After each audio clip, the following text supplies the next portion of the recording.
আসসালামু আলাইকুম। কেমন আছেন সবাই? আশা করি ভালো আছেন। আলহামদুলিল্লাহ আমি আমার ফ্যামিলি নিয়ে ভালো আছি। তো আজকে এগুলা রান্না করবো, এগুলা বের করছি রান্নার লাগে, আর এইগুলা আপনার লোকে শেয়ার করবো কেলাকিতে রান্না করি। তো ইলিশ মাছ দিয়ে আর মুখি দিয়ে চাইছিলাম রান্না করতাম, তো আর ইলিশ মাছ আর আজকে রান্না করাম না। তো আজকে রান্না করবো এই যে ট্যাংরা মাছ আর আলু বেগুনের ঝোল, শুটকি দিয়ে রান্না করবো ট্যাংরা মাছ দিয়া।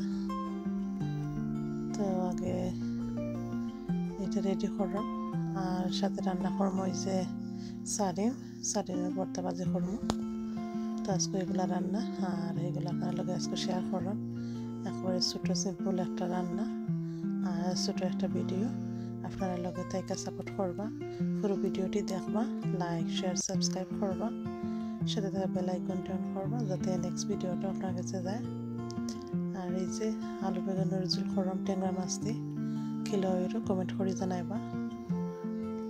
শুটকি দিমু ঝোল, তো শুটকিরে সিদ্ধ করলাম, পানি বের করলাম শুটকি থেকে। আর এই যে সারিন নিচ্ছি, এগুলো আজকে ভাজি করবো। বিশেষ করে এটা বাচ্চাইতে লাগে করলাম, কোনো জাল দিতাম না, একবারে কম জালে করবো। তো আজকে এগুলো রান্না, আর আগের কিছু রান্না করা আছে মাংস তরকারি, এই জন্য আজকে আর মাংস রান্না করলাম না, আজকে শুধু মাছ।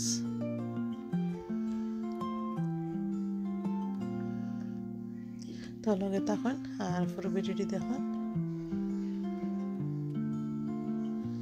এটা হচ্ছে সিদ্ধ করা বেগুন, আগে আলু আর মাছটা দেয়া মশলা দেয়া রান্না শুরু করছিলাম। আর মাছ আর আলুটা সেদ্ধ হয়ে গেছে, এর লাগে বেগুনটাও দিলাইলাম এখন।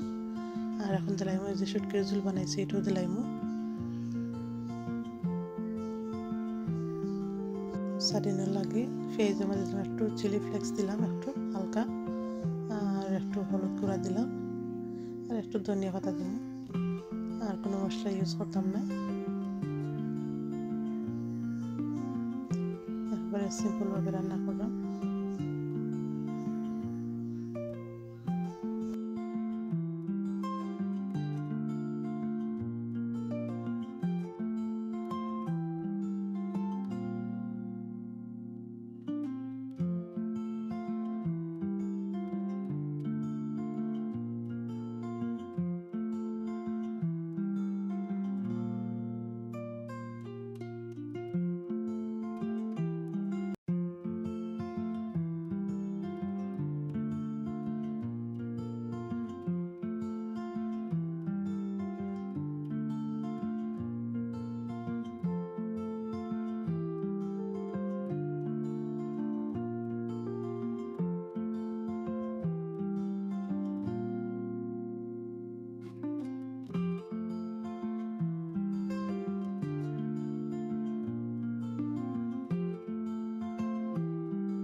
আমার কটা শুটকির ঝোল রান্না করলে বেশ করে জল দিতে হয়, পানি দিতে হয়।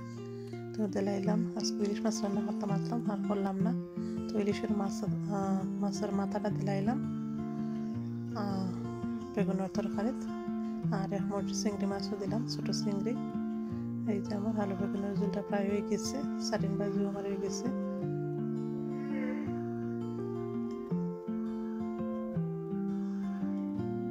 চিকেনের কোরমা একটু আছে, আর গরু মাংস তরকারি একটু আছে, এগুলো আজকে আমরা রয়ে যাব। যে খুব সুন্দর রয়েছে আলু বেগুনের ঝোল।